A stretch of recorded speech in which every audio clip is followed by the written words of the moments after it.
Umesikia mbiu, Yesu okoa, utangazeni kote, Yesu okoa, tiini amri hiyo, nchini baharini, enezeni mbiu hii, Yesu okoa. Mpendwa mtazamaji wa Hope Channel Tanzania na Mahubiri TV, nikukaribishe kwenye kipindi chetu cha siku hii ya leo, kipindi ambacho kimekuwa ni mbaraka mkubwa sana kwa watazamaji wote na wasikilizaji kwa njia ya redio, kipindi ambacho kinakupa ufahamu wa mambo ya kiroho, lakini pia tunapata wasaa wa maombi. Kwenye kipindi cha leo, ukumbuke ya kwamba mwishoni kabisa tutakuwa na muda mzuri wa kufanya maombi, na usije ukasahau uweze kutuma shuhuda zako kwa mambo makuu ambayo Mungu amekutendea katika maisha yako. Hii inatia moyo watu wengine, wanaposikiliza zile shuhuda wanaelewa ya kwamba huyu Mungu aliyemtendea mtu fulani anaweza akanitendea na mimi pia. Tushirikiane taarifa hizi na sambaza somo hili kwa watu wengi uwezavyo. Utakuwa umeshiriki baraka ya kuwavuta wengine kwa Kristo. Kabla ya kuanza somo la siku hii ya leo, tuweze kuomba.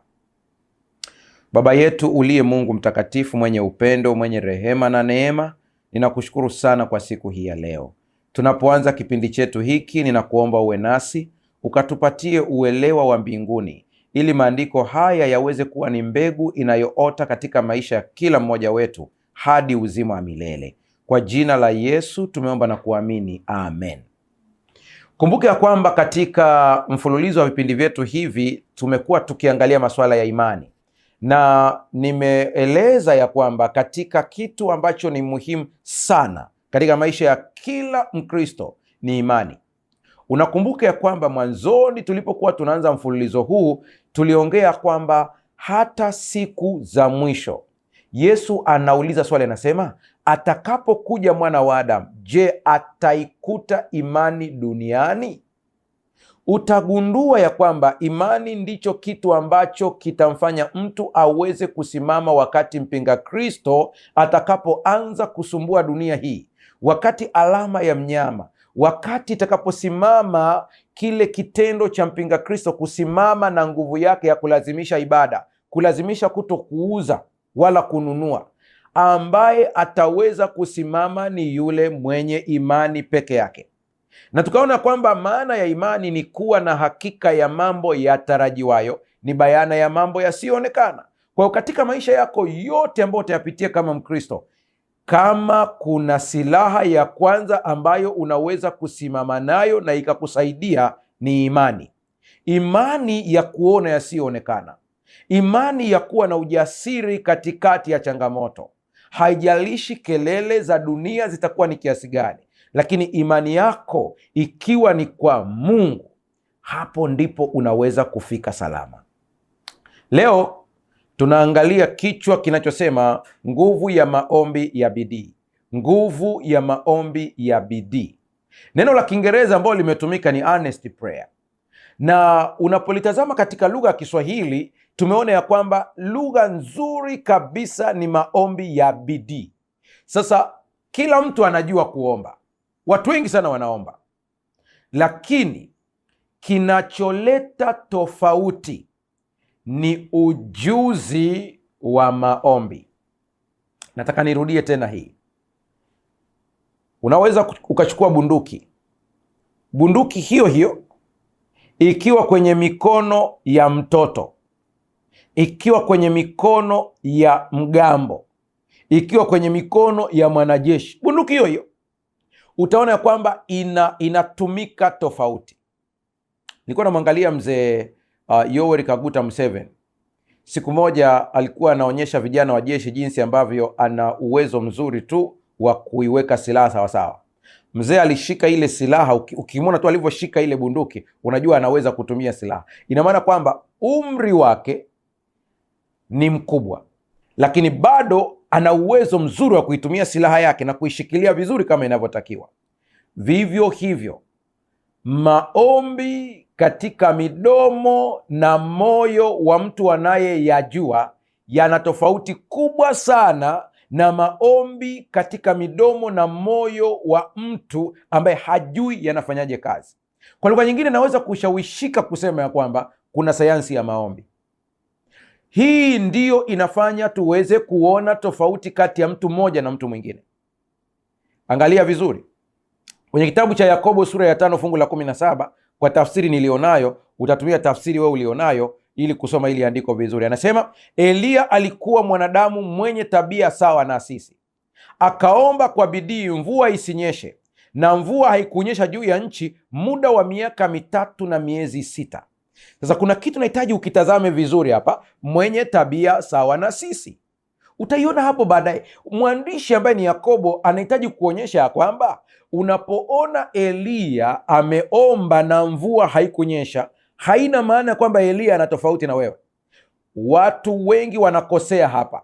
Wanapoona mtu fulani akiomba na matokeo yakitokea, wanadhani ya kwamba yule mtu yuko tofauti na wao. Hapana, ni mtu kama wewe, anakula kama wewe, huyu mtu ana maisha kama ya kwako, lakini kuna kitu amekijua tofauti na wewe. Nimekazia kwenye vipindi vingi nikihitaji kusisimua moyo wako wa ujuzi wa kutafuta kujua zaidi ya vile ambavyo unajua, ili uweze kuzijua hizi siri zaidi ya hapo. Mtu kama sisi, lakini ana maisha ya maombi ya kipekee. Ukiangalia tafsiri ya Mfalme James, King James Version yenyewe inasema hivi: Eliya alikuwa ni mtu wa passion, the same passion as we are. Yani ni kana kwamba anasema Eliya alikuwa ni mtu wa matamanio kama mimi na wewe, lakini huku ametumia neno mwenye tabia sawasawa na sisi. Ametumia neno tabia sawasawa na sisi. Kwa hiyo nimeweka hivi, mtu kama sisi. Unayenitazama hapo, usimuone Mungu anayejibu maombi ya watu fulani, ila muone Mungu anayejibu maombi yako. Huyu Mungu nahitaji nimlete karibu na wewe, japo hayuko mbali. Nahitaji mawazo yako yamuone huyu Mungu akiwa anakuzingira. Mawazo yako yamuone huyu Mungu akiwa anakujibu sawa na watu wengine. Sitaki ujishushe hadhi na kuona uko duni kiasi kwamba uweze kujibiwa. Nahitaji uweze kuona kwamba huyu Mungu anaweza kukujibu wewe kama anavyoweza kunijibu mimi. Ibakie tu matumizi ya karama, kama vile Mtume Paulo anavyosema ya kwamba Roho Mtakatifu amegawa karama kwa watu mbalimbali. Huyu akampa hivi matendo ya miujiza, huyu akampa imani, huyu akampa kupambanua roho, huyu akampa lugha, huyu akampa kutafsiri. Tubakie kwenye matumizi ya karama kama matumizi ya karama, lakini tujue Mungu ni wetu sisi sote. Sasa mtu kama sisi, lakini maisha ya maombi ya kipekee. Hiki ni kitu gani? Unajua, unapomfikiria au unapofikiria kuhusu Eliya, kuna picha nyingi inayokuja. Mimi nikuulize, ni picha gani zinazojitokeza akilini mwako? Hata mimi ukinitajia tu Eliya, kuna picha zinakuja akilini. Moja, nabii aliyeshusha moto. Huyu ndiye Eliya, nabii aliyeshusha moto kutoka mbinguni. Nimesoma Biblia, sijawahi kuona nabii mwingine katika Biblia ambaye aliwahi kushusha moto kutoka mbinguni kama Eliya. Namba 2, mtu asiyeogopa, ambaye haogopi kusimama mbele ya wafalme waovu na kuwaambia ukweli wao kuhusu matendo yao. Alikuwa hana woga huyu jamaa, ni jasiri kweli kweli. Lakini ninaposikia habari ya Eliya, ninaona mtenda miujiza aliyewazidi farasi kwa mbio na kugawanya maji ya mto.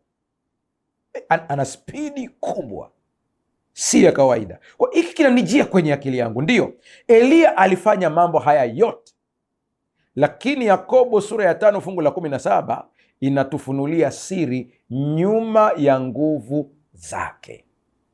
Inasema Eliya alikuwa mwanadamu mwenye tabia sawa na sisi.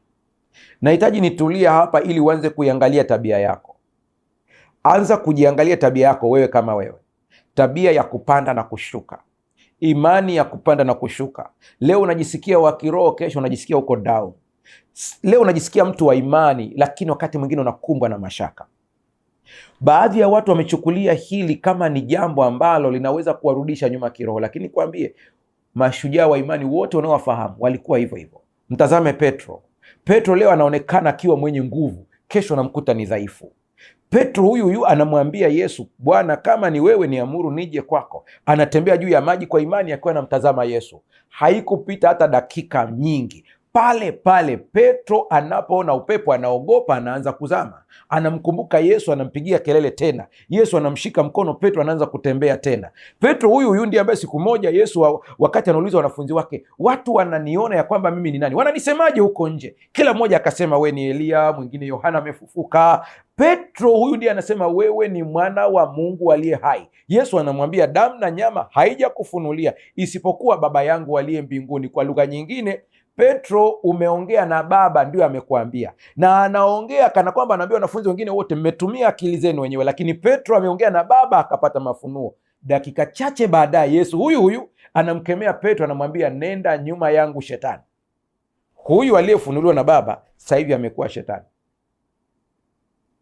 Unaweza ukanitazama ukasema, mchungaji, kwa hiyo unamaanisha nini hapa?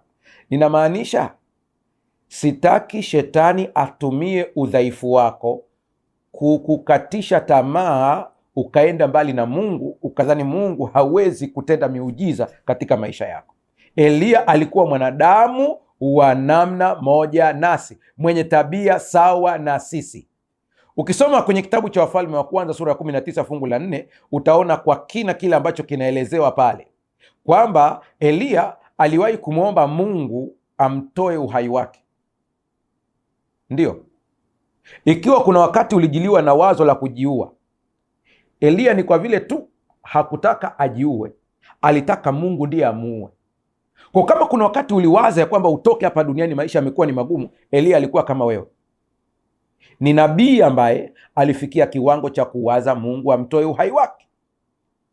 Kwa kama kuna shida ambayo unaipitia mpaka unawaza kwamba usingelikuwepo duniani, hilo wazo halizuii utendaji wa Mungu kama tu utatubu na kurudi kwenye mstari.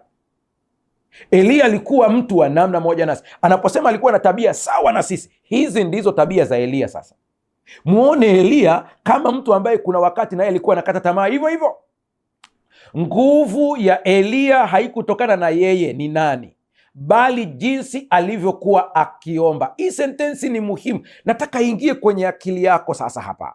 Nguvu ya Eliya haikutokana na yeye alikuwa nani, ila alivyokuwa akiomba. Unajua, hata wakati nikiombea watu, wakati mwingine mtu anaweza akadhani kwamba Mungu ananisikia kwa vile mi ni mchungaji. Hapana, usije ukachanganya mafaili hapa. Kwenye hoja ya utendaji wa Mungu hakuna cheo, kuna mtu anayesimama kama mtu.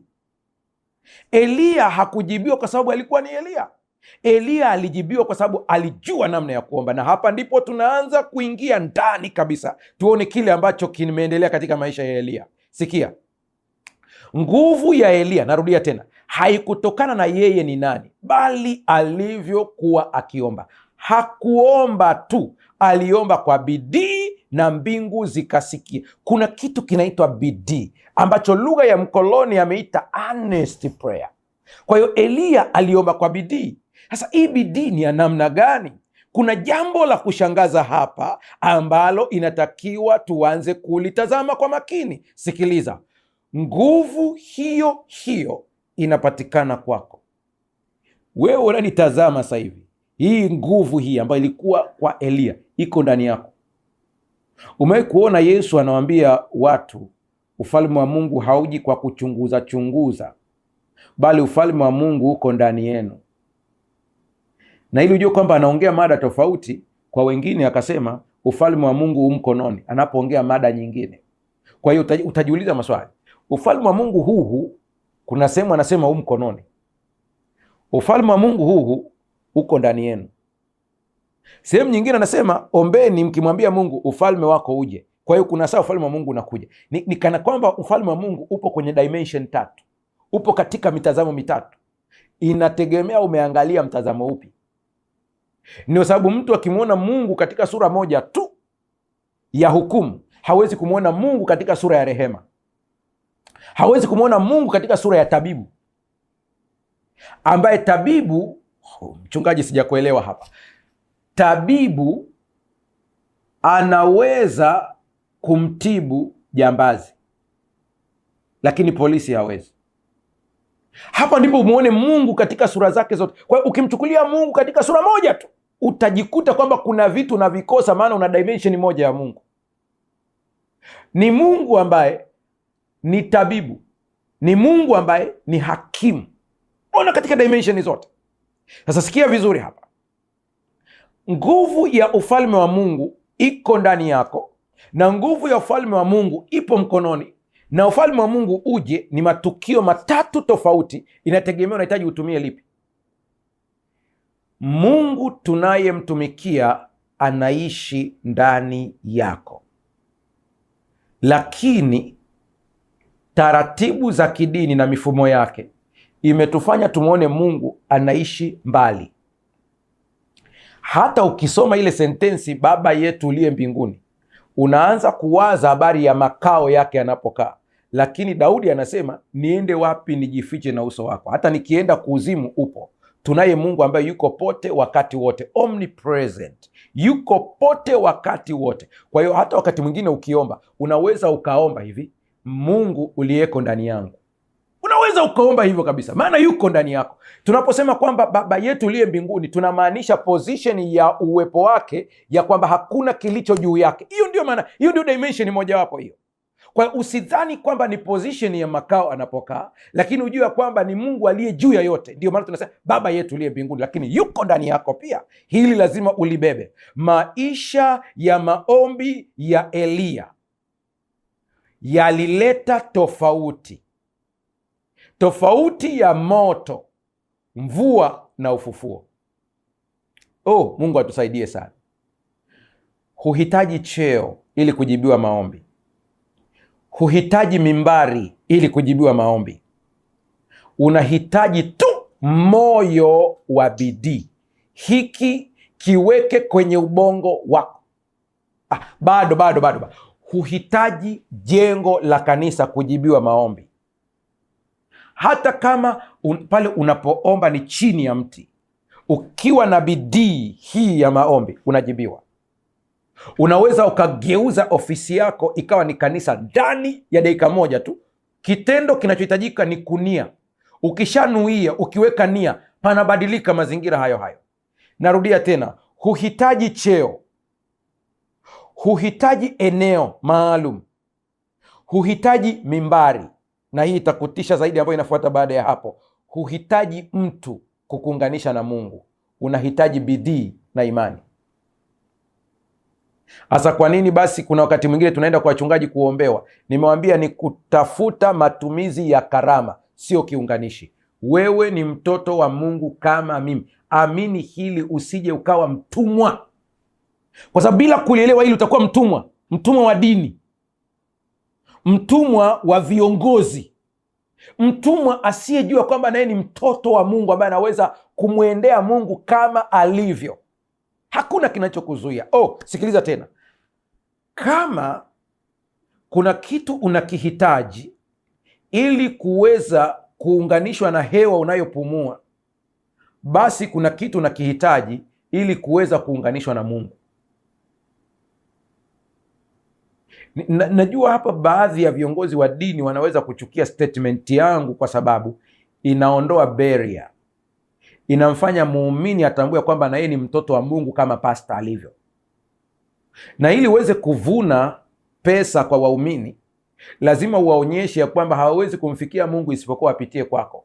Hili ni kosa. Mungu ni roho, na wamwabuduo imewapasa kumwabudu katika roho na kweli. Mungu ni roho. Hapa nilipo napumua freely, sihitaji kitu kingine. Anayehitaji mashine ya kupumulia ni mgonjwa aliyo mahututi. Maadamu wewe uko hai kiroho, Mungu ni wako. Narudia tena, tunachohitaji ni karama alizoziweka Mungu kwa watu, lakini sio watu kutuunganisha na Mungu. Mungu ni wako. Hata Yesu wakati anaondoka aliwaambia wanafunzi wake, siwaiti tena watumwa bali marafiki. Angalia kitabu cha Ibrania sura ya 2, kwa muda wako utaisoma. Yesu anatutaja sisi kwamba ni ndugu zake. Anasema hivyo haoni aibu kuwaita ndugu zake.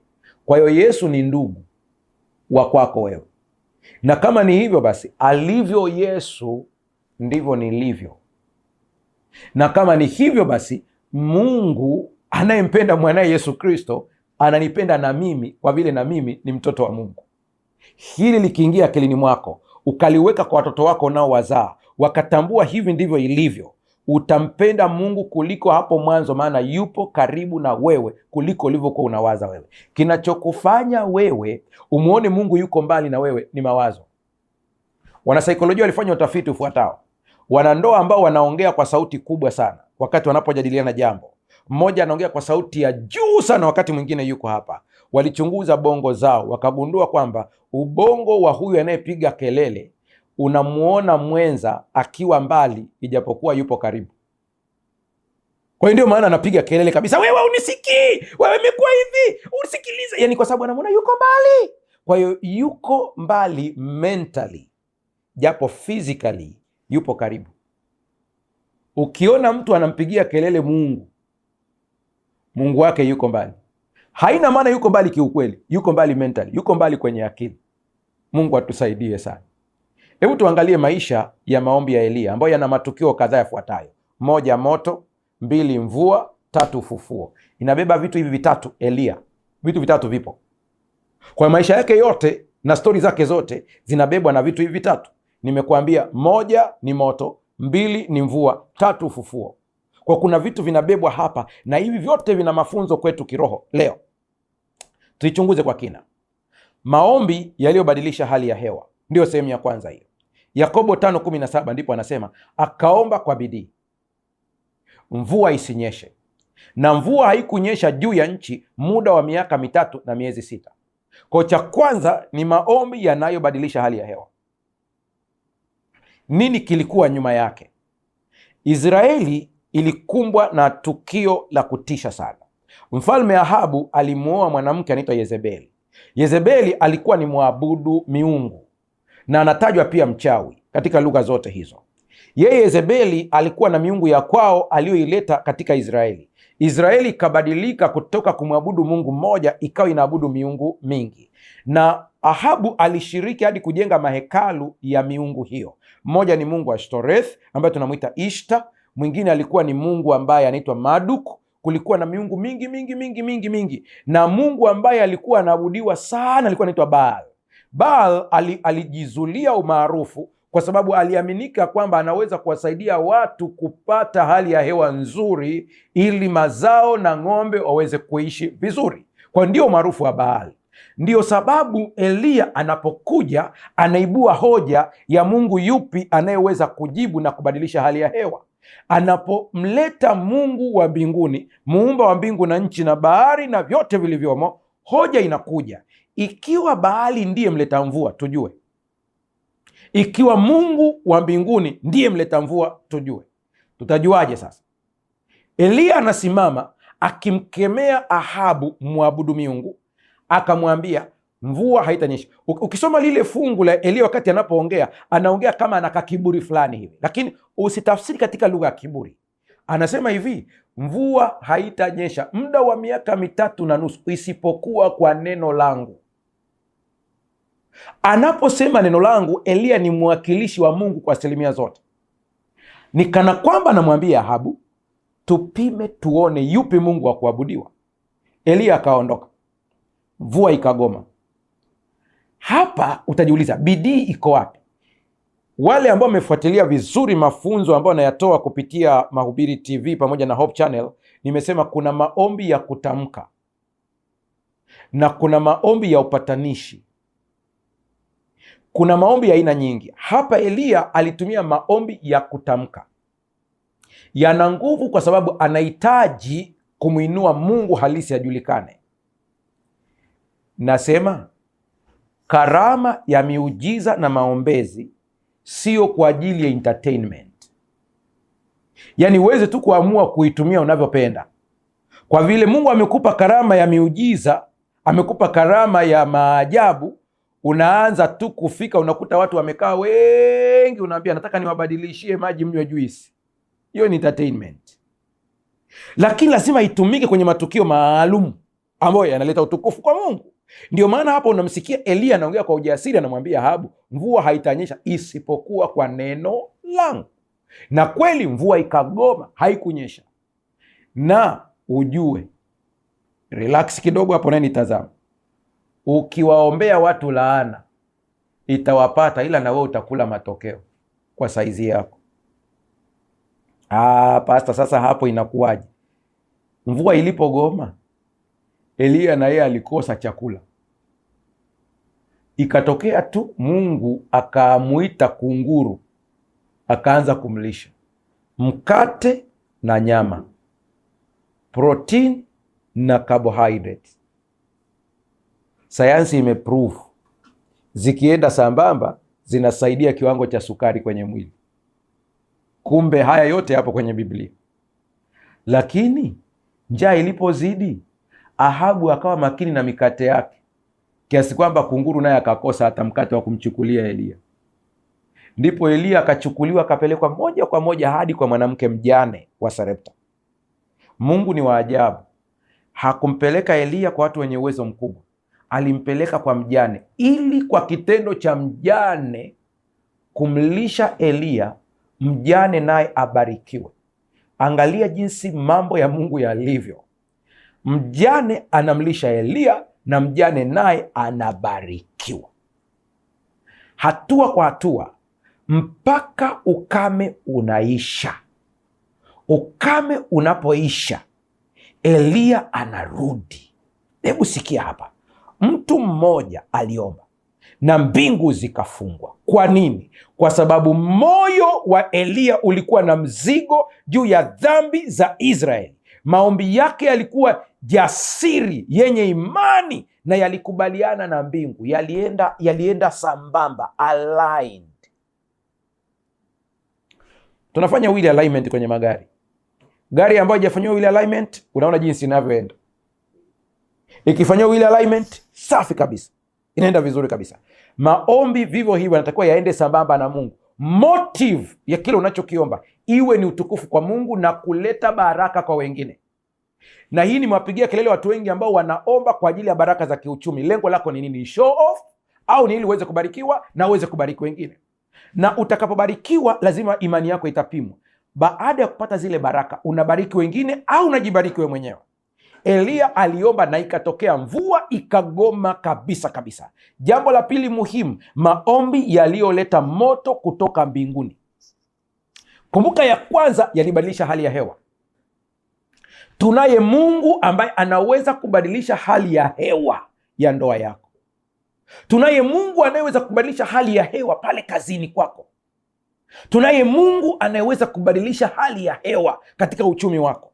Tunaye Mungu anaweza kubadilisha hali ya hewa katika afya yako. Huyu ndiye Mungu tunayemtumikia. Lakini kabla ya kuomba hali ya hewa ibadilishwe, lengo lake ni nini? Ni jambo la msingi sana. Eliya aliyomaliza zoezi la kwanza, miaka 3.5 imeisha, akarudi. Na anaporudi anakutana na mtu mmoja anaitwa Obadia. Obadia alikuwa ni mtu katika serikali ya Ahabu. Pamoja na mauchafu yote ya Ahabu aliyofanya, Obadia alikuwa ni mcha Mungu. Mcha Mungu wa pekee sana. Unajua, wakati huyu Ahabu ameua manabii wa Mungu, Obadia aliwachukua manabii takriban 70, akawaficha kwenye mapango, akawa anapelekea chakula kwa siri. Kila wakati anapeleka kwa siri wale na maji, huku Ahabu anatafuta wako wapi manabii wa Mungu niwamalize. Obadia aliwaficha. Katika kila serikali kuna wacha Mungu wako hapo. Nenda ukaangalia wakati wa serikali ya Babel, walikuwepo akina Shadraka, Meshaki na Abednego. Nenda ukaangalia wakati wa serikali ya kule Misri, Farao akitawala, walikuwepo akina Yusufu. Laiti viongozi wa serikali wangelijua kuna baadhi ya mambo yanaenda vizuri kwao, sio kwa sababu yao, ila kuna wacha Mungu wachache wanaoomba. Wapo katika ofisi fulani, wapo mahala fulani, hawa ndio wanaoshikilia ofisi yako. Ukijua hili, wewe ambao umepewa madaraka na cheo, utaheshimu wafanyakazi walioko chini yako ambao wanakuomba ruhusa ya kwenda kuabudu. Yako baadhi ya mambo hayakupati kwa sababu yao. Obadia alivyokutana na Eliya, Eliya akamwambia, nenda ukamwambia Ahabu umeniona. Siwezi kusahau maneno ya Obadia, yapo akilini mwangu mpaka leo. Akamwambia Eliya, mtumishi wako, yani kana kwamba anambia, nimekosa nini? Mbona unaniingiza kwenye matatizo? Na anamsimulia, anamwambia, hakuna ufalme hapa ambapo Ahabu hakutuma watu kukutafuta. Wewe nitazame vizuri, wewe ambaye umebahatika kuwa na televisheni yako leo na ambao unasikia kwa njia ya redio, nisikilize vizuri. Eliya alikuwa sehemu ambayo analishwa na kunguru, lakini Ahabu alikuwa bize kutuma watu kwenye falme mbalimbali ili kumkamata Eliya. Mungu anaweza kukuficha, haijalishi maadui zako wanakutafuta kiasi gani. Eliya akaingia kwa nyumba ya mjane, na kuna uwezekano mkubwa hata pale alipokuwa Sarepta walituma wajumbe kumtafuta, lakini hawakuingia katika nyumba ya mjane, maana hakuna mtu ambaye aliwaza kwamba Eliya anaweza kuishi kwenye nyumba ya mjane. Huyu ndiye Mungu tunayemtumikia. Kuna wakati Mungu anaweza akaruhusu utolewe kwenye madaraka, sio kwa sababu anakuchukia, ila ni ili akufiche. Kuna wakati Mungu anaweza kuruhusu ukakosa tripu za ofisini, wamepeana tripu zao wanaofahamiana, Mungu akawafunga macho na wewe usikumbukwe, usilalamike. Wakati mwingine Mungu anaruhusu matukio hayo ili akufiche, usionekane. Obadia anamwambia, hakuna ufalme ambapo bwana wangu hakutuma watu ili kukutafuta. Sasa anamwambiaje? Unahitaji niende kumwambia mfalme kwamba nimekuona. Baada ya hapo, alafu anasema baada ya hapo Roho wa Bwana akutwae, akiniuliza yuko wapi, tukija kukuangalia umetwaliwa. Si unataka kifo? Hajajibu sawasawa, anamwambia, mtumishi wa Mungu, huenda tu umesahau, ngoja nikuambie. Wakati Ahabu anaua manabii, mimi nimewaficha 70 pangoni. Unaweza usinielewe kwamba hivi anamaanisha nini. Anataka kusema hivi, nimetenda mema kwa watumishi wa Mungu, sistahili adhabu ya kukatwa kichwa. Maana nikienda kutoa taarifa alafu Mungu akutwae. Ndipo akamwambia, usiogope, sitatwaliwa, nenda ukamwambie. Akaenda akamwambia. Ahabu naye akahitaji akutane na Eliya. Wanapokutana uso kwa uso, kumbuka wamepoteana takriban miaka 3.5. Ukame umepiga nchi, ng'ombe wamekufa, kila kitu kimeharibika. Wanakutana uso kwa uso. Ahabu anamwambia Eliya, wewe ndiye mtaabishaji wa Israeli. Eliya naye anamwambia, ni wewe. Kila mmoja anamrushia mwenzake maneno. Napenda maneno ya Eliya, simple. Anasema, tusihangaike sana, twendeni katika mlima Karmeli. Weka sadaka yako na manabii wako. Manabii wako ni zaidi ya 300. Mimi niko peke yangu tu ambaye namwabudu Mungu muumbaji wa mbingu na nchi na bahari na vyote vilivyo. Wao wakatoe sadaka yao na mimi nitatoa, ili tuue mzizi wa fitina. Mungu atakayejibu kwa moto, ikajulikane leo ya kwamba huyo ndiye Mungu. Unajua manabii wa Baali waliomba wakajikatakata. Eliya naye akawa na wakebehi, anawambia ongezeni maombi, kazana, labda amelala. Alafu baadaye wanakazana, mwisho anambia kazaneni, huenda labda ameenda mahala fulani safarini. Hey, nisikilize hapa. Unapomwomba Mungu kwa kujitesa na kuhangaika, unamweka Mungu kwenye kundi moja na Baali, ya kwamba ni Mungu ambaye masikio yake ni mazito, kwa inabidi upige kelele sana ili aweze kukusikia. Hapana, Mungu wetu hayuko hivyo. Ukielewa ya kwamba Mungu yupo karibu na wewe, hata staili yako ya maombi itabadilika. Ukielewa Mungu yuko ndani yako, hata namna unavyoongea lugha yako ya maombi itabadilika.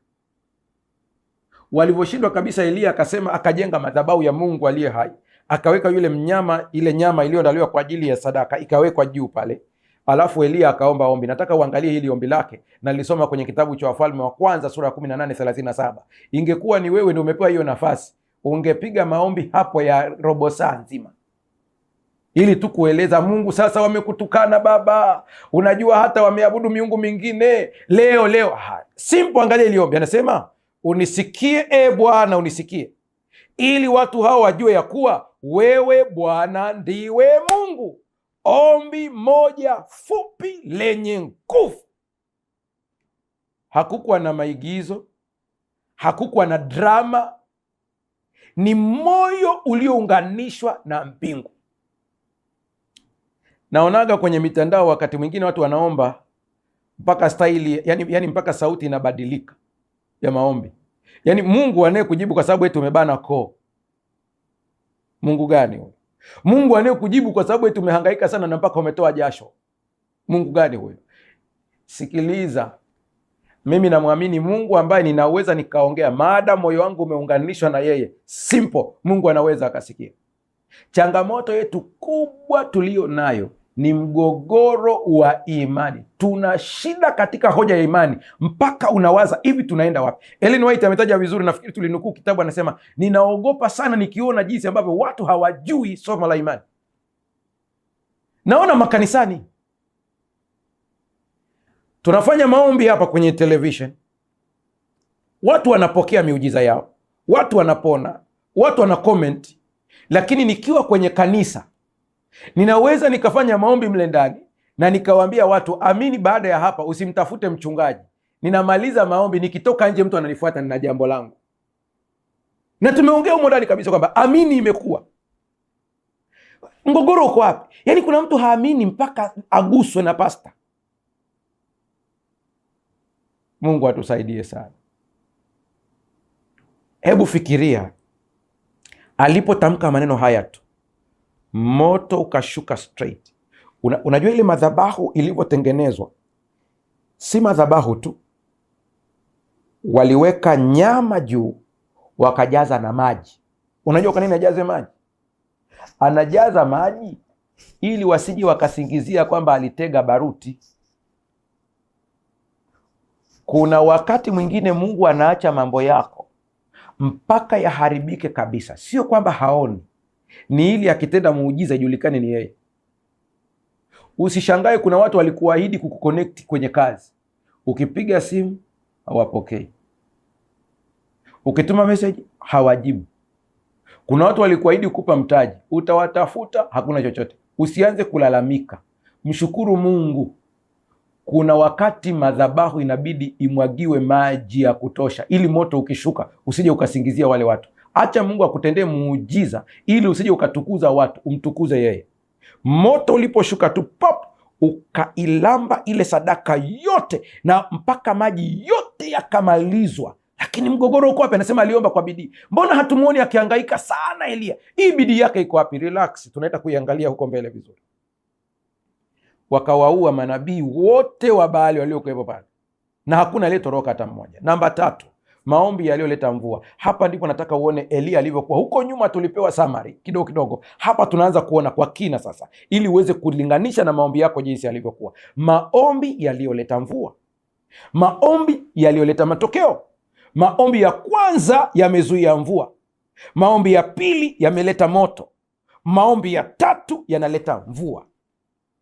Elia huyu mmoja, na ukimtazama maisha yake katika manabii ambao walikuwa hawana hela, Elia alikuwa na kanguo kake kamoja, akikavaa hako watu walishamkariri. Yaani hata watoto ukiwauliza kama unamtafuta Elia hujui alikatiza wapi, unaweza ukauliza watoto barabarani, mmemwona Elia akipita hapa?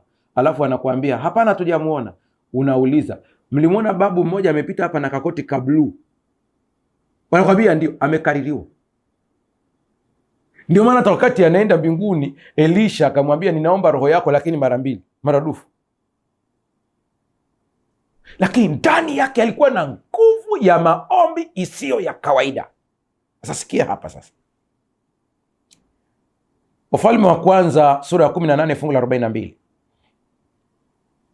Akaenda juu ya mlima Karmeli, akainama chini, akaweka uso wake kati ya magoti yake.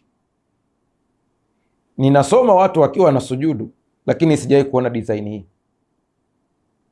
Huwa watu wakisujudu wanasujudu kifudifudi au kifulifuli, uso unashika ardhi. Lakini hii anasema uso wake ulikuwa kati ya magoti yake, ishara ya unyenyekevu wa pekee sana. Na nilijua kwamba aliomba mara moja, lakini ukiangalia vizuri utaona mambo ya ajabu. Aliomba si mara moja, bali mara 7. Nataka hapo utulize akili yako vizuri, ufuatilie kwa umakini. Usikariri mfumo wa maombi. Muulize Roho Mtakatifu akuelekeze kwa jambo hili unatakiwa uombe namna gani. Hata Yesu wakati anaponya watu hakutumia staili moja ya uponyaji. Kipofu wa kwanza anamshika macho tu, anaona. Kipofu mwingine anatema mate, anakoroga, anampaka, anamwambia nenda ukanawe katika birika la Siloamu. Kipofu mwingine anamtoa mbali na watu, na yeye anamgusa, anamwambia waona nini? Anasema naona watu kama miti. Anamgusa mara ya pili.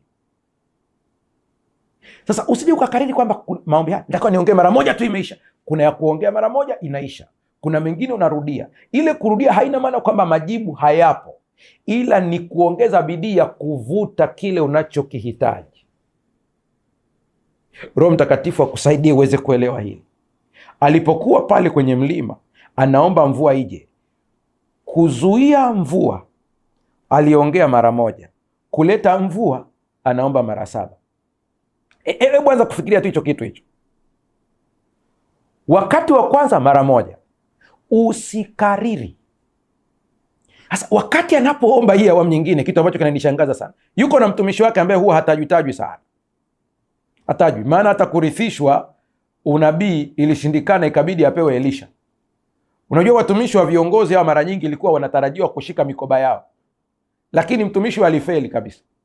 Wakati anaomba akamwambia mtumishi wake, nenda ukaangalie kama wingu limeanza, maana ili mvua ije lazima pawe na wingu. Akarudi akamwambia hamna kitu. Akarudi mara ya pili asema hamna kitu. Sio kwamba kulikuwa hamna kitu. Hapa naomba Mungu akusaidie uweze kuelewa hii sentensi vizuri. Sio kwamba kulikuwa hakuna kitu. Hapana. Ni kwa sababu kulikuwa kuna wingu dogo. Wafalme wa Kwanza 18:44. Tazama wingu dogo linatokea baharini. Tatizo ilikuwa ni saizi ya wingu. Ili mvua inyeshe ni lazima aweze kuona wingu kubwa, lakini awamu hii wingu ni dogo. Kwa lugha nyingine, kuna watu Mungu ameanza kujibu maombi yenu, lakini kwa vile mliyaona kwa udogo, hukuongea lugha ya imani, uliongea lugha ya mashaka, ukadhoofisha nguvu ya majibu. Maana umeomba Mungu akuponye ugonjwa, akaanza kukuponya, lakini ulichokuwa unajibu ni kwamba kwa kweli bado, maana mgongo bado unauma. Wakati mgogoro ulikuwa ni mwili mzima, badala ya kukiri uponyaji wa sehemu iliyoanza, unaongelea sehemu iliyobakia ambayo haijaponywa. Unaharibu nguvu ya majibu.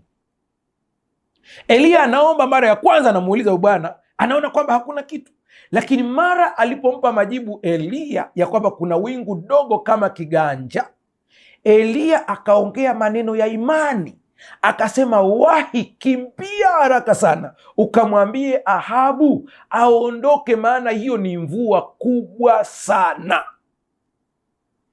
Yuko mtu ambaye unahitaji mtaji wa biashara, tageti yako ni milioni 10, mkononi una 100,000, lakini huoni ya kwamba Mungu anaweza kuifanya 100,000 kutenda kazi ya milioni 10. Kila unapouliza sema sina mtaji, nina 100,000 tu, unadhoofisha majibu ya maombi. Leo utubu na kubadilika. Sikiliza, kwa nini maombi ya bidii yanafanya kazi? Ni swali la msingi sana. Maombi ya bidii yanafanya kazi. Kwa nini yanafanya kazi? Huu ni mwitikio wa kimbingu. Kwa nini maombi ya kawaida yafanyi kazi? Yesu alitoa mfano wakati anapoongelea habari ya maombi ya bidii. Akawaambia wanafunzi wake, ni yupi ambaye jirani yake atamgongea mlango au dirisha lake wakati wa usiku, akimwambia, ninaomba unipatie mkate kwa ajili ya mgeni aliyenitembelea? Anasema, lakini huyu ambaye anaombwa mkate agome kuamka kwa sababu anakereka, amelala kitandani, hawezi kuamka. Anasema huyu muombaji akiendelea kumwomba sana, ndipo huyu ambaye anaambiwa atoe mkate na hataki kwa sababu kuna baridi, amejifunika blanketi. Anasema huyu anayeomba atakapoendelea kumkera sana, anayeombwa mkate ataamka kumpa mkate, si kwa sababu ana lengo la kumpa mkate au nia kumpa mkate, ila kwa sababu anakerwa na huyu mtu anayemgongea dirishani. Namna nyingine ni hii. Yesu anahitaji kusema ya kwamba huyu mtu atakuja kutoa mkate si kwa sababu anapenda, ila kwa sababu ya kuogopa kero. Ndipo Yesu akawageukia wanafunzi wake akawaambia, je, si zaidi Baba yenu aliye mbinguni? Hana maana Mungu anakerwa, ila anamaanisha kuna baadhi ya mambo ili yatokee lazima tuendelee kupush. Nakupa mfano mwingine ili uweze kunielewa vizuri. Danieli akaomba muda wa siku 21, amefunga. Siku ya kwanza alipotia nia ya kuomba, majibu yalitolewa siku ya kwanza, lakini hadi kumfikia siku 21. Usiache kuomba kwa ajili ya mtoto wako. Usiache. Hata kama huoni mabadiliko leo, endelea kuomba. Usiache kuomba kwa ajili ya mume wako. Hata kama huoni mabadiliko leo, endelea kuomba. Usiache kuomba kwa ajili ya mke wako. Hata kama huoni mabadiliko leo, endelea kuomba. Usiache kuomba kwa ajili ya biashara yako. Hata kama unaona kwamba kila ukiomba inazorota, usiache kuomba. Mungu anakuja kukuletea baraka ambayo italipa mpaka yote yaliyopita. Usiache kuomba. Yako baadhi ya maombi inakubidi uendelee kupush, inakubidi uendelee kuomba, inakubidi uendelee kuongea na Mungu, inakubidi uendelee kuongea na Mungu katika lugha ya imani. Kwa nini maombi ya bidii yanafanya kazi? Namba moja, yanakubaliana na mapenzi ya Mungu. Wakati fulani unapoendelea kuomba ni kwamba unabadilisha maisha yako yapelekane na kile ambacho Mungu anahitaji.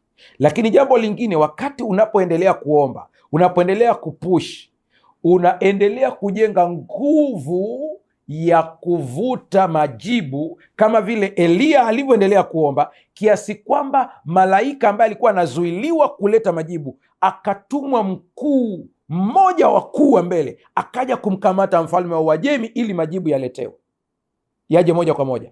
Huwezi kujua kuna kitu gani kinaendelea katika maisha yako ya majibu, inakubidi uendelee kuomba. Kwenye kitabu cha Yohana wa kwanza sura ya 5 fungu la 14 anasema, na huu ndio ujasiri tulio nao kwake, ya kuwa tukiomba kitu sawasawa na mapenzi yake atusikia. Maombi ya bidii si kuhusu kutimiza mapenzi yetu binafsi, bali ni kuhusu kutafuta na kuomba kulingana na mapenzi ya Mungu.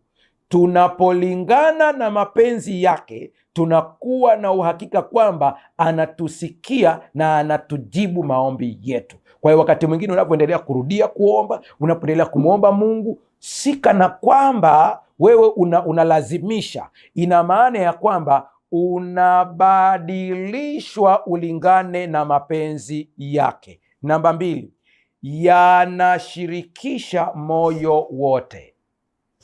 Unajua, wakati fulani tumeangalia andiko linasema, wawili wenu wanapokubaliana jambo watatendewa.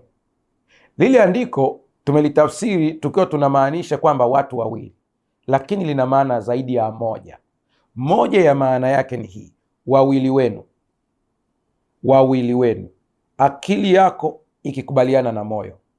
Mchungaji, bado hapo sijakuelewa. Yesu akawaambia, amin amin nawaambia, yeyote atakayeuambia mlima huu ng'oka, kutamka inabidi akili ndio ikomani mdomo kutamka.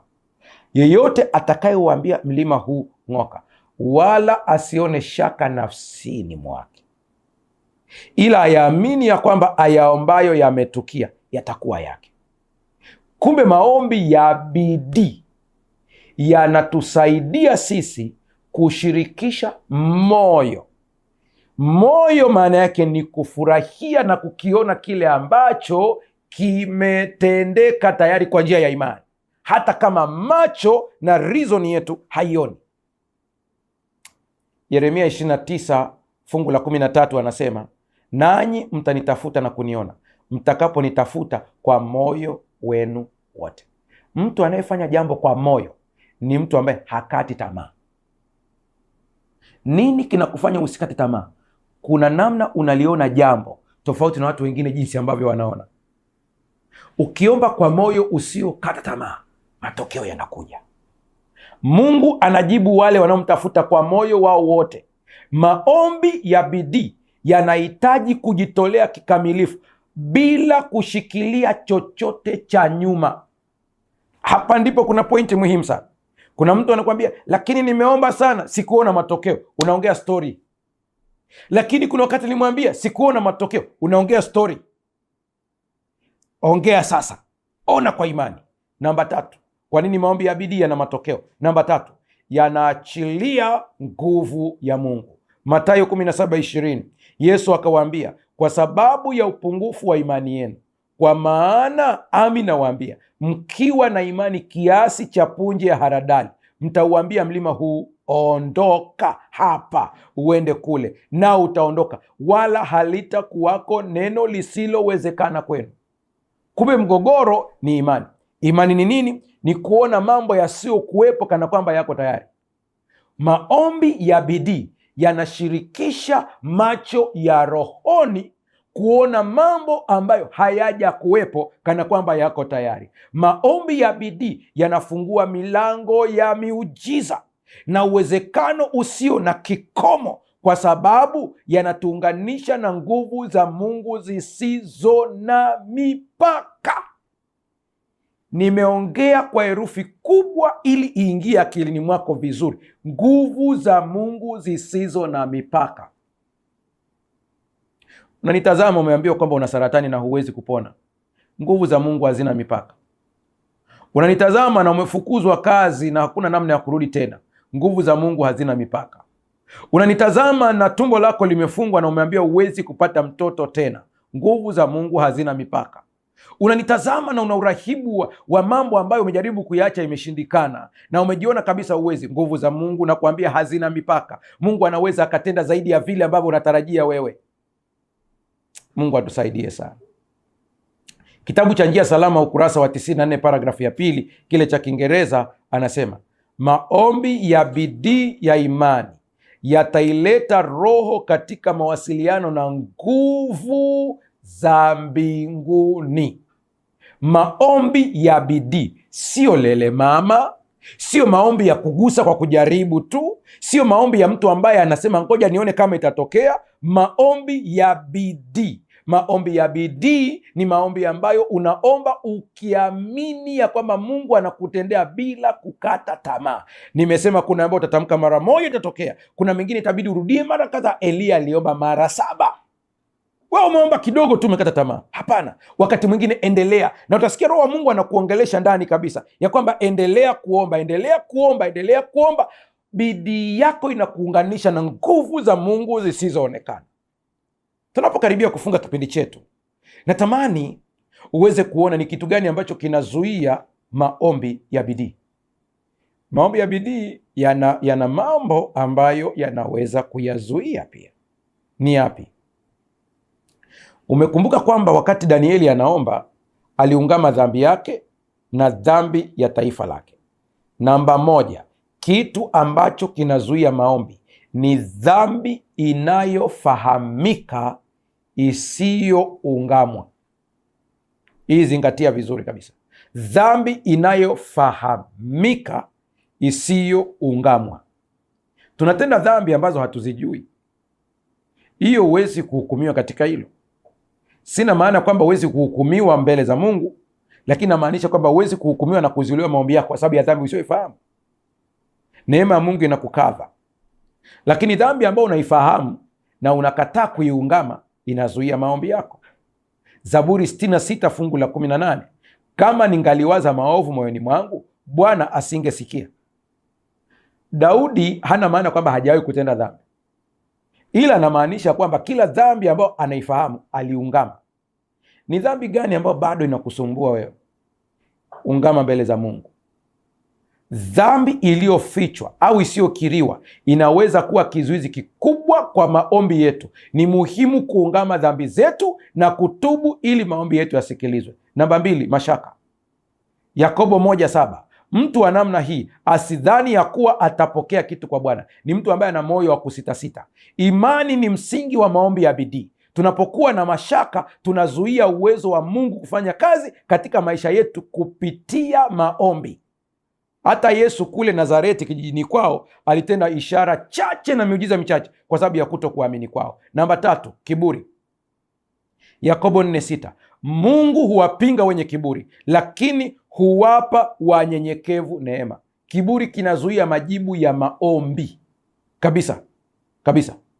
Namba 4, kutokutulia. Kutokutulia, wengine wameita usumbufu, lakini kutokutulia. Zaburi 46 fungu la 10, tulieni mjue ya kuwa mimi ni Mungu. Umeomba huku unapaparika, mara huko kule, mara huko hapa. Kuna mtu mmoja akasema umehama madhabahu kiasi kwamba hata Mungu anashindwa kujibia kwenye madhabahu ipi. Mara huko huku, mara umeenda kwa waganga, mara unahangaika kutafuta msaada kule. Tulia, acha Mungu atende mambo yake. Namba 5, mahusiano yaliyovunjika na watu wa karibu na wewe. Mathayo 5:24, uende kwanza upatane na ndugu yako. Ukiwa unaombea jambo zito kabisa na ukakumbushwa kwamba kuna ndugu yako ambao hamjapatana, nenda mkapatane naye. Wanandoa, Mungu anasema enyi waume kaeni na wake zenu kwa akili, ili kuomba kwenu kusizuiliwe. Kwa kila mmoja unaona na changamoto yake. Mungu akusaidie sana ili uweze kujua hizi hatua na kuzifanyia kazi. Namba yetu inapita hapo katika televisheni yako. Tunapokwenda katika maombi, endelea kutuma maombi yako. Yesu aliomba maombi ya bidii. Yesu mwenyewe aliomba maombi ya bidii pale Getsemani. Aliomba kwa bidii. Aliomba kwa bidii usiku kucha. Yakobo alishindana na Mungu usiku kucha. Hayo ndio maombi ya bidii. Akasema sikuachi mpaka unibariki. Hana aliomba hivyo hivyo, maombi kwa bidii kabisa. Akaomba kwa bidii kabisa Hana, na akapata mtoto. Danieli naye ni vivyo hivyo, maombi ya bidii. Ukiona hii mifano na ikusaidie kujua hata wewe Mungu anakwenda kujibu. Tunakwenda kuomba sasa. Mungu akusaidie sana. Mimi sijui unapitia jambo gani. Fumba macho yako hapo ulipo, mazingira uliopo, kaa mkao wa maombi na Bwana anakwenda kutenda. Tuombe. Baba, katika jina la Yesu, ninakushukuru sana kwa sababu ya neema na upendo wako. Mtazamaji na msikilizaji analeta haja zake katika mikono yako. Wengine wanachati wakituma jumbe zao katika YouTube.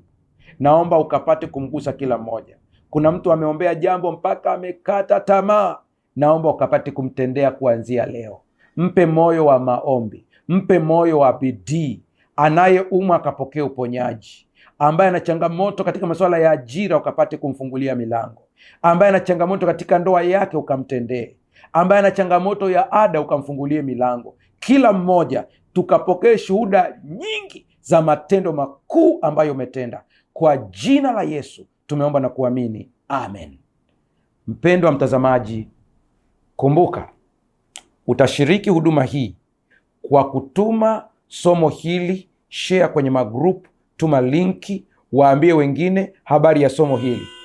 Wanapofunguliwa wengine, nawe pia unafunguliwa. Mungu akubariki sana. Endelea kutuma jumbe kwa watu wengi. Bwana akubariki.